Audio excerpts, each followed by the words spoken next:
نحمده ونصلي على رسوله الكريم أما بعد وأعوذ بالله من الشيطان الرجيم بسم الله الرحمن الرحيم اهدنا الصراط المستقيم رب اشرح لي صدري ويسر لي أمري واحلل عقدة من لساني يفقه قولي واجعل لي وزيرا من أهلي آمين یا رب العالمین۔ تمام تعریفیں، تمام حمد و ثنا اللہ رب العزت کے لیے ہے، جو ہمارا خالق ہے، ہمارا مالک ہے، ہمارا رازق ہے۔ درود و سلام ہو محمد مصطفیٰ صلی اللہ علیہ وسلم پر، جن کی انتھک محنتوں سے یہ دین ہم تک پہنچا ہے۔ اس کے اندر بندہ اللہ تعالیٰ سے ہدایت مانگ رہا ہے۔ یہاں پر اہدنا یہ جمع کا صیغہ استعمال کیا گیا ہے۔ مجھے ہدایت فرما نہیں، بلکہ ہم سب کو ہدایت عطا فرما، اس طرح مانگ رہا ہے۔ اس کا جواب یہ دعا ہے، اور دعا اجتماعی ہوتی ہے تو اللہ کی نزول اور رحمت اس پر زیادہ ہوتی ہے۔ دوسرا جواب یہ، دنیا میں مفادات، رشتے، تعلقات، زندگی ایک دوسرے سے جڑے ہیں، مشترک ہیں۔ باپ بیٹے کا محتاج، استاد شاگرد کا، شاگرد استاد کا، بھائی بھائی کا، خرید و فروخت کے معاملات ہے، معاشرت ہے، اخلاق کے ابواب ہے، اجتماعی زندگیاں ہیں، اور جب تک یہ درست نہ ہو زندگی کا نظام چلتا ہی نہیں ہے۔ سب کے مفادات ایک دوسرے سے جڑے ہیں، اور جب تک سب ہدایت پر نہ ہو اس دعا کا فائدہ ظاہر نہیں ہوتا۔ جب دنیا دیانتداری سے چلے گی، جب ایک دوسرے کی صلاحیتوں سے ایک دوسرے کو نفع پہنچے گا، ورنہ سارے بگاڑ ہوتے جائیں گے، اور سارے بگاڑ کو درست کرنا ہے۔ زندگی کی گاڑی ایک دوسرے سے جڑی ہے۔ اور تیسری بات یہ کہ نفسا نفسی، خود غرضی اچھی چیز نہیں ہے۔ عظیم الشان دولت جب مانگ رہے ہیں تو معاشرے کے ہر فرد کے لیے مانگے، یہ کمال مومن کا ہے، دوسرے کی فکر کرتا ہے۔ اہدنا ہمیں ہدایت عطا فرما۔ سیرات کہتے راستے کو، طریق بھی کہتے ہیں تو عام سادہ لفظ ہے۔ مستقیم کہتے سیدھے کو، صواب بھی کہتے سیدھے کو، اور مستقیم بھی کہتے سیدھے کو۔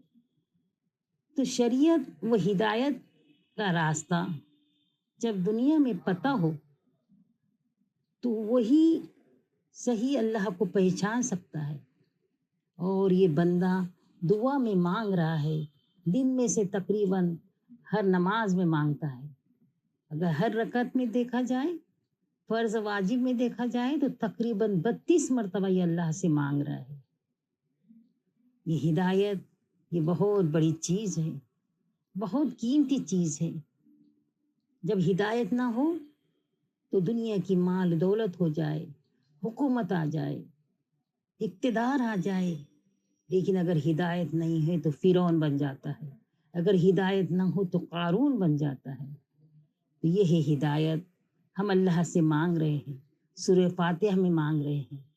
اللہ تعالیٰ فرما رہے سورہ بقرہ میں، ذالک الکتاب لا ریب فیہ ھدی للمتقین، بے شک یہ کتاب یہ ہدایت ہے، اس میں کوئی شک نہیں ہے، کوئی ڈاؤٹ نہیں ہے، اور یہ متقیوں کے لیے ہدایت ہے، نیکوکاروں کے لیے ہدایت ہے۔ کیسے آتا ہے سیدھے راہ پر، کیسے آنا ہے، کس طرح آیا جاتا ہے؟ فرمایا کہ ہدایت کے 4 درجات ہیں، جہاں سے ہدایت شروع ہوتی ہے۔ سورہ شورا میں اللہ تعالیٰ فرما رہے ہیں، آیت نمبر 13 سورہ شورا میں اللہ فرماتے ہیں، یہدی الیہ من ینیب، کہ اللہ تعالیٰ جسے چاہتا ہے ہدایت دیتا ہے۔ یعنی انابت سیدھی راہ کی طرف موڑنا، شرک سے توحید کی طرف آنا، اللہ کی طرف رجوع ہونا، یہی سیڑھی ہے پہلی اللہ کی طرف رجوع ہونے کی۔ اور جب بندہ ایک بانش اللہ کی طرف آتا ہے تو اللہ تعالیٰ ایک ہاتھ آتا ہے، جب وہ چل کر آتا ہے اللہ کی رحمت دوڑ کر آتی ہے۔ پہلا قدم ہمیں بڑھانا ہے، پھر اللہ ہدایت دیتا ہے، اور جب ہدایت آ جاتی ہے، جب ہدایت مل جاتی ہے، پھر تیسرا درجہ شروع ہو جاتا ہے۔ ہدایت مل گئی، سیدھے راہ پر آ گیا، تیسرا درجہ ہے استقامت۔ اللہ تعالیٰ فرما رہے ہیں سورہ حامیم سجدہ میں، ان الذین قالوا ربنا اللہ ثم استقاموا، کہ جو ایمان لائے ہیں، سیدھا راستہ اختیار کیا ہے، پھر اس پر قائم ہو گئے، اس پہ استقامت کے ساتھ اس پہ ثابت قدم رہے، تو اللہ تعالیٰ اس کے بعد جو درجہ ملتا ہے وہ ہوتا ہے ربط القلب، یعنی اللہ تعالیٰ اس کے دلوں کو مضبوط بنا دیتا ہے، ایسا مضبوط بنا دیتا ہے کہ وہ چٹان سے زیادہ مضبوط ہو جاتا ہے، کوئی اسے ہلایا نہیں سکتا، کچھ بھی ہو جائے، حق، سچ، ہدایت، ایمان سے کوئی اسے ہٹاتا نہیں، اسی راستے پہ وہ قائم رہتا ہے، حالات کا مقابلہ کرتا ہے، اور اللہ کی مدد اس کے لیے آتی ہے۔ ایسے واقعات قرآن مجید میں بھی ہمیں ملتے ہیں۔ اصحاب کہف کا واقعہ ہم ہر جمعہ کو اس کی تلاوت کرتے ہیں، ذرا غور کریے اصحاب کہف کے نوجوانوں پر، اللہ تعالیٰ ان کے واقعات ہمیں بتا رہے ہیں کہ وہ جو نوجوان تھے وہ خاص نوجوان تھے، مالدار تھے، اپنے زمانے کے مالداروں کی اولاد تھے۔ جیسا کہ ہم دیکھتے ہیں بڑوں کی اولادیں پٹری سے اتر جاتی ہے، سیدھے راستے سے ہٹ جاتی ہے، لیکن یہ نوجوان کہ وہاں کا بادشاہ، مشرک بادشاہ، ظالم بادشاہ، لوگوں سے شرک کرواتا تھا، لیکن یہ نوجوان جو چند نوجوان تھے، بتایا جا رہا ہے کہ انہوں نے جب پہلا قدم استقامت، انہیں ہدایت مل گئی، تو دوسرا درجہ بھی انہیں مل گیا استقامت کا، اور بادشاہ کے دربار میں یہ لوگ استقامت اس طرح بڑھی کہ اللہ نے ان کا دلوں کو مضبوط کر دیا۔ اللہ تعالیٰ فرما رہے کہ ہم نے ان کے دلوں کو مضبوط کر دیا۔ انہوں نے کہا ربنا رب السماوات والارض، ہمارا رب وہ رب ہے جو آسمان اور زمینوں کا رب ہے۔ اللہ تعالیٰ نے انہیں غار میں پناہ دی، حفاظت فرمائی، ان کی بھی حفاظت فرمائی، اور ان کے ایمان کی بھی حفاظت فرمائی، میٹھی نیند سلا دیا انہیں، اور 1 سال نہیں، 2 سال نہیں، قرآن کہہ رہا ہے کہ 300 اوپر 9 سال غار میں سلائے رکھا۔ یہ واقعہ ہمارے لیے، آپ کے لیے، سب کے لیے بیان کیا جا رہا ہے کہ ہدایت کے مراتب جب حاصل ہو جاتے ہیں، عقیدے میں کوئی بھی کچھ نہیں کر سکتا، ثابت قدم رہتا ہے۔ جس طرح ہم ہمارے اصحاب کی مثالیں دیکھتے ہیں کہ کس طرح انہیں استقامت نصیب ہوئی، کہ حضرت بلال رضی اللہ عنہ مکہ کے مشرک رئیس امیہ ابن خلف کے غلام تھے، اسلام کی منادی سنتے ہی صدق کے دل سے ایمان لے آئے۔ امیہ کو ان کے مسلمان ہو کی خبر ملی، وہ فرط غضب میں آپے سے باہر ہو گیا، اس نے قبول حق کے جرم میں حضرت بلال رضی اللہ عنہ کے لیے طرح طرح کے عذاب ایجاد کیے، ان کی گردن میں رسی باندھ کر شریر لڑکوں کے ہاتھوں میں تھما دیا، اور ان کے مکہ کی پہاڑوں میں گھسیٹتے پھرتے، پھر جلتی ہوئی ریت پر لا کر اوندھے منہ ڈال دیتے اور ان پر پتھروں کا ڈھیر لگا دیتے۔ کبھی امیہ خود حضرت بلال کو گھر سے نکال کر لے جاتا اور جلتی ہوئی ریت پر لٹا کر ایک بھاری پتھر ان کی سینے پہ رکھ دیتا تاکہ جنبش نہ کر سکے، پھر کہتا کہ محمد صلی اللہ علیہ وسلم کی پیروی سے باز آ، لیکن حضرت بلال رضی اللہ عنہ کی استقامت دیکھیے، جب قرآن کو سن لیا، اللہ کے رسول صلی اللہ علیہ وسلم کی بات کو مان لیا، اللہ پر ایمان لے آئے، تو ان کو کوئی بھی تکلیف ایمان سے ہٹا نہیں سکی۔ حضرت بلال کی زبان سے احدن احدن کی آواز نکلتی تھی۔ مشہور صحابی حضرت عمرو ابن عاص رضی اللہ عنہ سے روایت ہے کہ میں نے حضرت بلال رضی اللہ عنہ کو اس حالت میں دیکھا کہ امیہ نے ان کو ایسی سخت تپتی ہوئی زمین پر لٹا کر رکھا تھا کہ جس پر گوشت بھی رکھ دیا جاتا تو وہ گل جاتا، مگر وہ اس حالت پہ کہہ رہے تھے الاحد احد احد۔ اللہ اکبر۔ ہم ایک اور واقعہ دیکھتے ہیں، حضرت ابو فقیہ رضی اللہ عنہ، یہ بھی امیہ ابن خلف کے غلام تھے۔ انہوں نے بھی جب اسلام کو قبول کیا تو اس نے حضرت فقیہ رضی اللہ عنہ کو ریت پر منہ کے بل لٹا دیتا، پیٹ پر ایک وزنی پتھر رکھ دیتا اور ہولناک گرمی اور بوجھ کی وجہ سے بے ہوش ہو جاتے۔ ایک دن شقی القلب امیہ نے حضرت ابو فقیہ رضی اللہ عنہ کے دونوں پاؤں میں رسی باندھی اور انہیں بری طرح گھسیٹا اور باہر لے گیا۔ وہاں انہیں تپتی ہوئی ریت پر لٹا دیا اور پھر اس زور سے ان کا گلا دبایا کہ ان کی زبان باہر نکل پڑی اور وہ بالکل بے حس و حرکت ہو گئے۔ امیہ نے سمجھا کہ ختم ہو گئے، لیکن ابھی ان کی زندگی کی رمق باقی تھی۔ اس نے اتفاق سے حضرت ابوبکر صدیق رضی اللہ عنہ کا ادھر سے گزر ہوا۔ انہوں نے حضرت ابو فقیہ کی دردناک حالت میں دیکھا، ان کا دل بھر آیا اور اسی وقت حضرت ابو فقیہ کو امیہ سے خرید کر آزاد کر دیا۔ اللہ اکبر۔ اسی طرح اس استقامت میں ہماری صحابیات بھی پیچھے نہیں تھی، صحابیات بھی اس استقامت کا مظاہرہ فرما رہی تھی۔ حضرت سمیہ رضی اللہ عنہ، حضرت زنیرہ رضی اللہ عنہ، یہ تمام صحابیہ ہیں جنہوں نے قید و بند کی مصیبتیں اٹھائی ہیں۔ حضرت زنیرہ رضی اللہ عنہ قریش کے خاندان میں مخزوم کی لونڈی تھی۔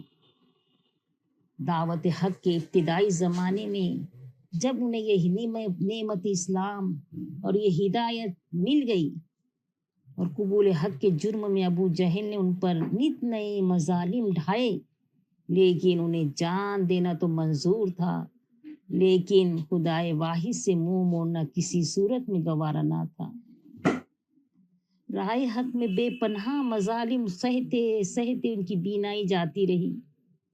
اس پر ابو جہل نے انہیں طعنہ بھی دیا کہ تجھے لات عزا نے اندھا کر دیا۔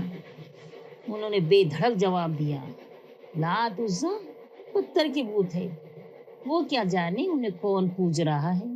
اگر میری بینائی زائل ہو گئی ہے تو یہ مصیبت میرے اللہ کی طرف سے ہے، اور اگر وہ چاہے تو میری بینائی واپس دے سکتا ہے۔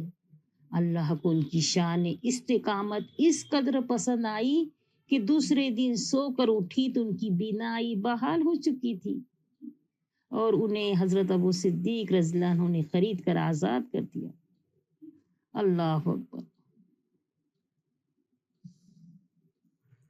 جہاں حضرت بلال رضی اللہ عنہ استقامت کا مظاہرہ کر رہے تھے، وہی ان کی والدہ ماجدہ بھی تھی، حضرت حمامہ رضی اللہ عنہ۔ وہ بھی بیٹی کی طرح مشربہ اسلام ہو گئی اور اس ہدایت عظمی سے جب بہرور ہوئی، مشرکین نے جہاں ان کے فرزند کو لرزہ خیز مظالم ڈھائے اور مظالم کا نشانہ بنایا، وہاں ان کو بھی طرح طرح کے عذاب دیے، لیکن وہ اسلام پر ثابت قدم رہی۔ اللہ اکبر۔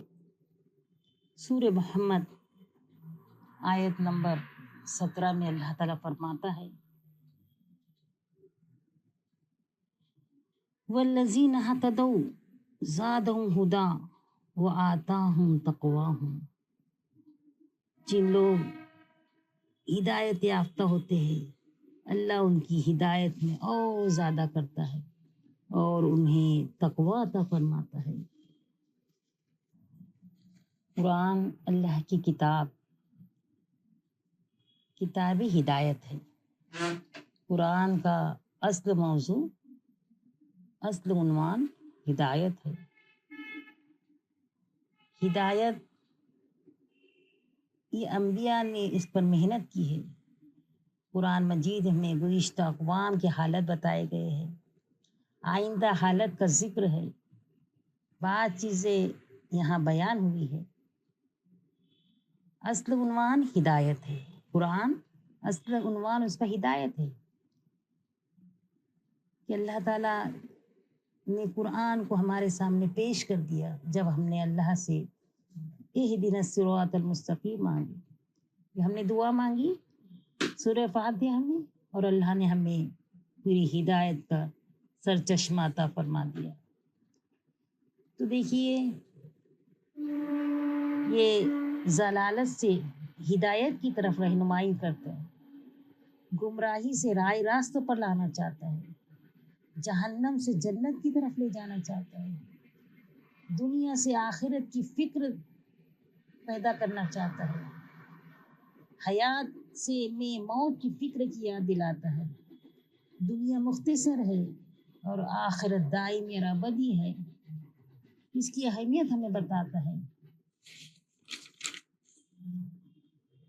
ہدایت کے 3 مراکز، 3 درجے ہیں۔ ایک ہدایت ملتی ہے بیت اللہ سے، دوسری ہدایت ملتی ہے ذات گرامی محمد صلی اللہ علیہ وسلم کی ذات سے، تیسری ہدایت ملتی ہے قرآن مجید سے۔ بیت اللہ یہ مرکز ہدایت ہے، پہلا گھر ہے جس کو اللہ تعالیٰ نے بنایا عبادت کے لیے، فرمایا کہ وہ وہاں برکتیں ہیں اور ہدایت کا ذریعہ ہے، برکتیں مل جائے گی دنیا سنور جائے گی، اور ہدایت مل جائے گی تو دنیا اور آخرت حسین بن جائیں گی۔ حجر اسود وہاں پر موجود ہے جہاں سے طواف کا آغاز کیا جاتا ہے اور اختتام کیا جاتا ہے، بوسہ دیا جاتا ہے حجر اسود کو یا استلام کیا جاتا ہے۔ وہاں مقام ابراہیم ہے، یہ واضح نشانیاں ہیں، اور بیت اللہ کی تعمیر ہوئی ہے جہاں پر حج کا اعلان ہوا ہے۔ مرکز برکت ہے، مرکز ہدایت ہے، اس مرکز سے کہیں ہمارا رشتہ منقطع نہ ہو جائے۔ ہر نماز میں ہم اس کی طرف رخ کر کے گویا کہ 5 بار ہمیں اس بات کا پابند بنایا جاتا ہے کہ مرکز ذہن میں رہے، مرکز ہدایت کا ذریعہ ہے، اس سے تعلق بھی رہے، اس کا تعارف بھی قائم رہے۔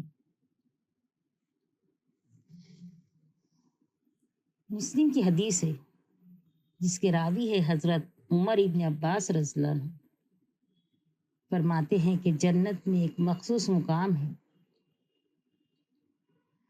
اور وہ مقام تمام بندوں میں سے ایک کو ملے گا، اور مجھے امید ہے، اللہ کے رسول فرما رہے ہیں کہ مجھے امید ہے کہ وہ میں ہوں گا۔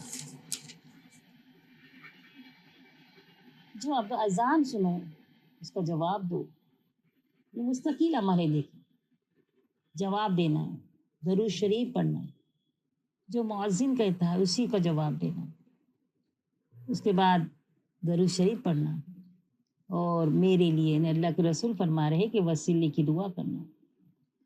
خوشخبری ہے کہ اس کی شفاعت میرے ذمہ واجب ہو گئی، اب سب کو مل کر یہ کام کرنا ہے، نبی صلی اللہ علیہ وسلم کے تذکرے کو برقرار رکھنا ہے، مرکز رحمت سے رشتہ جوڑنا ہے، اور تیسرے جو ہدایت کا مرکز ہے وہ قرآن ہے۔ اللہ تعالیٰ قرآن میں کہہ رہا ہے ہدی للمتقین، متقیوں کے لیے ہدایت ہے، ہدایت کا ذریعہ ہے۔ مطالبہ ہے بندوں سے، دیکھیے کہ اپنے کھانے پینے کی چیزوں کو دیکھو، ہر مذہب کے، ہر دھرم کے لوگوں کو اللہ کی دعوت ہے سورہ عبس میں اللہ تعالیٰ فرما رہے ہیں انظروا الی طعامہ، کہ کھانے پینے کی دعوت پر غور کرنے کا اللہ تعالیٰ حکم دے رہے ہیں کہ بھائی تم جو روٹی کھا رہے ہو، تم جو اناج کھا رہے ہو، اس پر ذرا غور کرو، تصور کرو یہ کہاں سے ملی روٹی، یہ کہاں سے آئی؟ ہاں، پس منظر اس کو دیکھو، کہاں تک جائیں گے ہم؟ بس یہیں تک جائیں گے نا کہ امی روٹی پکا رہی ہے، بہت زیادہ ہو جائے گا تو کھیت اور کسان تک پہنچیں گے، لیکن ہمیں دعوت دی جا رہی ہے کہ وہاں تک پہنچو جہاں سے یہ اگ رہا ہے۔ جتنا غور و فکر کریں گے، جب پتہ چلے گا کہ یہ دانہ جو کسان نے ڈالا تھا کہیں پر بھی گرا جا کر، کوئی ٹیڑھا گرا، کوئی آڑا گرا، کوئی الٹا گرا، لیکن اس بیج کو دانے کی شکل میں، پھر کوپل کی شکل میں کس نے اٹھایا؟ زمین کی تاریکوں میں ڈال دیا تھا، اندھیرے میں کون اس کو کوپل کی شکل میں اس کو بڑھایا؟ زمین کے تہے اندھیروں میں وہ کون ذات تھی جس نے اس کو زمین کے مضبوط سینے سے باہر نکالا؟ جو کاشت تم کرتے ہو، تم نکالتے ہو، یہ دعوت ہے قرآن کی ہر ایک کے لیے کہ اس میں غور کرو۔ جو دعوت قبول کرے گا وہ اللہ تک پہنچے گا۔ رزاق کا نام بھول جاتے ہیں؟ اللہ تعالیٰ فرما رہے انظروا الی طعامہ، دیکھو اپنے کھانے کی طرف۔ سورہ عبس کی آیت ہے، دیکھو اپنے کھانے کی طرف۔ اللہ صببنا الماء صبا، ہم نے آسمان سے موسلادھار بارش کو برسایا۔ وشققنا الارض شقا، اور ہم نے زمین کو پھاڑا۔ وانبتنا فیہا حبا، اور اس میں سے ہم نے دانے نکالے۔ اسی طرح اپنے مشروب کی طرف غور کرو کہ ایک دودھ کا گلاس جو ہمارے ہاتھ میں ہے کتنا طاقتور ہے، ہاں، طاقت بھی ہے، قوت بھی ہے۔ اس کی دعا پہ غور کرے ہم۔ اللہ کے رسول نے جو دعا پڑھی دودھ پینے کے بعد، اللہم بارک لنا فیہ وزدنا منہ، یہ اللہ اس میں برکت بھی عطا فرما اور اس میں زیادتی بھی عطا فرما۔ دو دعا ہے، اس برکت کی دعا ہو اور اس میں زیادتی کی دعا ہے۔ کیوں ایسا؟ آج ہم اس پر ریسرچ کر رہے ہیں تو پتہ چل رہا ہے کروڑوں سیلز کو توانائی دیتا ہے۔ دودھ جو ہے، جو مشروب ہم پیتے ہیں، جو آ رہا ہے گائے بھینس بکری اس کے تھنوں سے نکل رہا ہے، گھاس کھاتی ہے، بھوسا کھاتی ہے، چارہ کھاتی ہے، یہ مشنری کس نے لگائی اس کے پیٹ میں؟ کتنا صاف ستھرا دودھ ہمیں مل رہا ہے، جو طاقت بھی ہے، جس میں کیلشیم بھی کتنا ہے، ہاں، توانائی بخشنے والا ہے۔ جو کچھ ہم کھاتے ہیں وہ اللہ تعالیٰ ہمیں دے رہا ہے، یہ اللہ کی نعمت ہے، یہ قرآن، اس میں ہم غور کریں۔ اس میں جب ہم غور کریں گے، فکر کریں گے، اللہ تک رسائی ملے گی ہمیں۔ اللہ کے رسول صلی اللہ علیہ وسلم فرماتے ہیں وَهُوَ صِرَاطٌ مستقیم، یہی قرآن ہے، یہی قرآن، یہ صراط مستقیم ہے۔ الذکر الحکیم، یہی قرآن ایک ذکر حکیم ہے۔ وَهُوَ حبل اللہ المتین، یہی قرآن اللہ کی مضبوط رسی ہے۔ در حقیقت یہی قرآن اللہ کی مضبوط رسی ہے، ہدایت ہے، صحیح سمت میں لے جانے والی۔ ہدایت کسے کہتے ہیں؟ جو صحیح سمت میں لے جائے، صحیح رخ پر زندگی گزارے، اس کا نام ہے ہدایت۔ غور و فکر کرنے کی بنیاد پر ہدایت تو بے شمار اس کے مراتب درجہ بدرجہ ہے، لہجہ ب لہجہ ہے، لمحہ ب لمحہ ملتی ہے، ضرورت پڑتی ہے تو ہر قدم پر۔ جیسا ہم نے سورہ محمد کی آیت پڑھی، اللہ تعالیٰ ہدایت میں اضافہ کرتا ہے، مسلسل اضافہ ہوتا ہے۔ جب اضافہ ہوتا ہے تو فکر بدلتی ہے، عمل بدلتا ہے، عقل بڑھتی ہے، اور اسی کے ساتھ جب اہل جنت جنت میں جائے گی کہ ان کے زبان پر جو ترانہ ہوگا، الحمدللہ الذی ہدانا لہذا وما كنا لنہتدی لولا ہدانا اللہ، سورہ اعراف کی آیت ہے۔ آخری ترانہ جو اہل جنت کی زبان پر ہوگا، جہاں ہدایت کی تکمیل کا مرحلہ ہوگا، یہاں پر پہنچنے کے بعد بھی بندہ اللہ کی شکر گزاری کرتے ہوئے کہے گا کہ اللہ، تمام تعریف اللہ ہی کے لیے ہے جس نے ہمیں ہدایت دی۔ اگر اللہ ہمیں ہدایت نہ دیتا تو ہم ہدایت نہیں پا سکتے تھے۔ یہ ہے وہ ہدایت جس پر بندہ چلنا چاہتا ہے، 5 ٹائم 4 رکعتوں کے حساب سے ہر نماز میں پڑھ رہا ہے، سیدھا راستہ مانگ رہا ہے، زندگی میں سیدھا راستہ مانگ رہا ہے۔ اس کی کیا خصوصیت ہے کہ جس کی بنیاد پر وہ صحیح، غلط، نیکی، اچھائی، عدل، انصاف، یہ سب دیانتداری، معاملات، ایمانداری، سوچ، عقل، ایمان و یقین، اعمال خالص، ہر وقت میں انسان ہدایت کا محتاج ہے۔ انسان 100% ہدایت پر نہیں آ سکتا، لیکن اللہ تعالیٰ فرما رہے ہیں انعام یافتہ کون ہیں؟ انبیاء ہے ہدایت یافتہ، وہ شہداء، وہ صالحین ہیں، وہ صدیقین ہیں جو ہدایت پر ہے۔ ضرورت اس بات کی ہے کہ ہمیں اندر سے خود کو بدلنا ہے، ہمیں اندر سے بدلنا ہے، قرآن کو پڑھ کر ہمیں بدلنا ہے۔ آپ صلی اللہ علیہ وسلم کی محفل میں قرآن پڑھا جاتا تھا، اللہ کے رسول صلی اللہ علیہ وسلم قرآن پڑھتے تھے، سنتے تھے قرآن۔ حضرت عبداللہ ابن مسعود رضی اللہ عنہ ایک مرتبہ قرآن کی تلاوت فرما رہے تھے، اللہ کے رسول صلی اللہ علیہ وسلم کے کہنے پر جب آیت نمبر 41 پہ پہنچے، سورہ نساء کی آیت، جب سر اٹھا کر دیکھا تو اللہ کے رسول صلی اللہ علیہ وسلم کی آنکھوں میں آنسو تھے، داڑھی مبارک آنسو سے تر ہو گئی تھی۔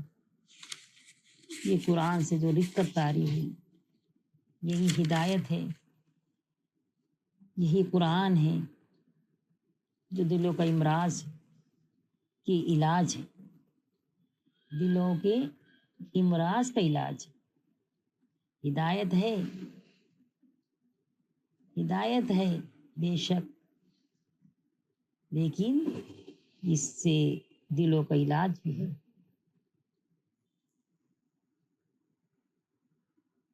دلوں کے امراض کی شفا ہے۔ دلوں میں کیا ہوتا ہے؟ حب مال، حب جاہ، حب اقتدار، اس کی یہ شفا ہے۔ سورہ یونس میں اللہ تعالیٰ فرما رہے ہیں کہ قرآن یہ شفا بھی ہے، یہ ہدایت بھی ہے، یہ رحمت بھی ہے، بس تم خوشیاں مناؤ، جو کچھ تمہیں ملے قرآن سے، یہ بہت بہترین چیز ہے۔ آج ضرورت اس بات کی ہے کہ ہر مسائل کا حل قرآن مجید میں موجود ہے، قیامت تک کے جو مسائل آئے گے اس کا حل اس میں موجود ہے۔ ہمیں قرآن سے رہنمائی حاصل کرنے کی ضرورت ہے۔ قرآن میں ہے گوتہ زن اے مرد مسلمان. اللہ تعالیٰ سے دعا کرتی ہوں کہ اللہ تعالیٰ ہمیں اس نعمت جو تو نے ہمیں عطا کی ہے یا اللہ اس کو ہمارے حق میں حجت بنا، ہمارے خلاف حجت نہ بنا.